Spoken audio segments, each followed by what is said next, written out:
Political panel standing by. Let's welcome in Rob Arlett, former Trump Delaware campaign chair, Republican strategist, and Bobby Eberle, Republican strategist, chair of the Fort Bend County, Texas Republican Party. Welcome to you both, and thanks for coming on.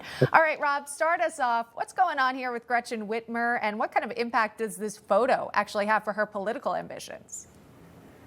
Well, we all know. Well, good morning. It's so good to be with you and your audience. Always a pleasure. And I have to tell you, it's so very symbolic of the Democrats today. They should be hiding their faces.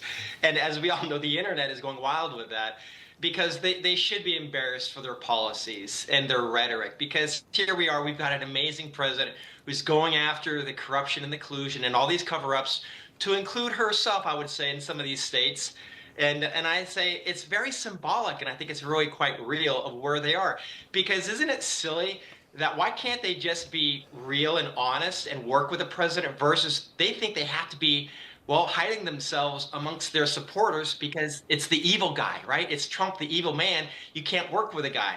So it's just, I think it's hilarious. I think it's very symbolic of really where the Democrat Party is today, because they kind of should be embarrassed. Yeah, this one backfired for sure. So Gretchen Whitmer's office, speaking out about that Oval Office meeting that we're discussing, the statement reads as this, quote, "The governor was surprised that she was brought into the Oval Office during President Trump's press conference without any notice of the subject matter. Her presence is not an endorsement of the actions taken or statements made at that event."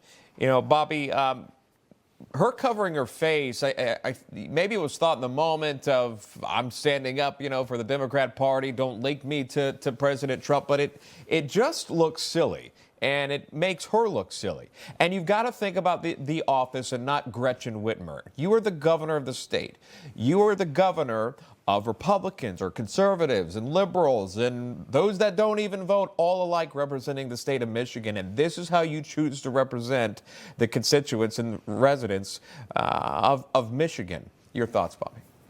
Yeah, well, it's crazy because she gets in there, and in this moment, you know, as she sees the reality going on, what is her knee-jerk, her reflexive reaction? Is to go totally two-year-old. You know, if I hide my face, I'm not there. I'm gone. I've disappeared. And it's so funny. And the thing is, the Democrats are in disarray. Right now, you would think that all they need to do is just jump on board one of these 80-20 issues, just one of them, and get some results. But instead, they're opposed to tariffs. They're opposed to DOGE. They're opposed to sending criminal aliens back. I mean, and then men and women's sports they keep pushing. So you pick one of those, you might have a win and get something. But Whitmer, yeah, she's posturing for 2028, but this is just a ridiculous act that just highlights the Democrats' inability to do anything right now, and I'm having fun with it. And think about future political opponents she might face. I mean, the opportunities to come up with political attack ads on that. Gretchen Whitmer hides from fill in the blank. I mean, that photo is really going to potentially come back. It's made for memes. To bite her. Yeah, indeed, if it hasn't already. All right, let's look ahead again to 2028. Another name we're following here. Stephen A. Smith is now being considered. He was asked about it recently. He doesn't come from the world of politics, but here's what he had to say about the opportunity. Let's watch.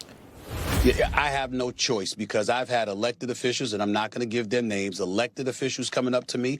I've had folks who are pundits come up to me. I've had folks that got a lot of money, billionaires and others, that have talked to me about exploratory committees and things of that nature. I'm not a politician. I've never had a desire to be a politician. But here's the reality. People have walked up to me, including my own pastor, for crying out loud, who has said to me, "You don't know what God has planned for you. At least show the respect to the people who believe in you, who respect you, who believe that you can make a difference in this country, to leave the door open for any possibilities 2 to 3 years down the line." And that's what I've decided to do. So, Rob, what do you think about that? I love it. I mean, why not? I mean, at the end of the day, he's very vocal. He's very passionate.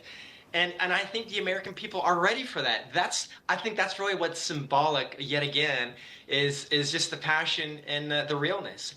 And I think the American people are so tired of the BS. I mean, I've ran for the U.S. Senate here, of course, in Delaware, and I've been elected, all of those various things. But the people just want realness. They want transparency. They want authenticity, and not just this fakeness that always seems to be permeating with elected officials, especially amongst the Democrats, more so, I would say, than anybody else. So why not? I mean, Trump is not a politician. I guess he is obviously today, but why not? Let's do it. Yeah, you know, Stephen A. Smith has been a guest on this network as well. And Bobby, I'm sure you know, you've watched the interviews. We've watched them too. There's definitely been a shift with Stephen A. Smith in terms of politics. He's openly admitted that, and watching one network and then moving over and saying, wait a minute, we missed the boat on this entire thing, specifically with President Biden and that whole run and dropping out of the race. But your thoughts there, how he talks about the changes that are really needed, because I could still bring it back to Gretchen Whitmer and saying that, I mean, she missed the moment of bipartisanship, and he's talking about, I'm not a politician. I mean, that proves the point. They're tired of seeing politicians standing in the Oval Office covering faces playing peekaboo, and he sees an opportunity. Right, yeah, she did miss the moment, and he is seizing it, and this is what's so great. I just finished the Uncharted book, one of the books that have come out, and they talked about one of Kamala Harris's big, bad marks against her was inauthentic, where Trump is. And Stephen A. Smith is just like that. He comes out, he says what it is. And there's also this mold, this trend, and you saw it with Elon Musk, Joe Rogan, now Stephen A. Smith. These people were Democrats. They were Democrats, and they're not right-wingers. They've moved over to the center and to the right because the Democrats have left them. So a voice like that is very powerful. Not only is it authentic, but it kind of shows the sign of the times. I think he'll be formidable. Yeah.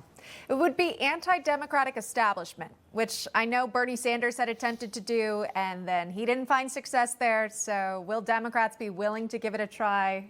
We'll see. Long shot for sure, but always interesting to hear what Stephen A. has to say. Rob Arlett and Bobby Eberle, thanks so much for coming on this morning.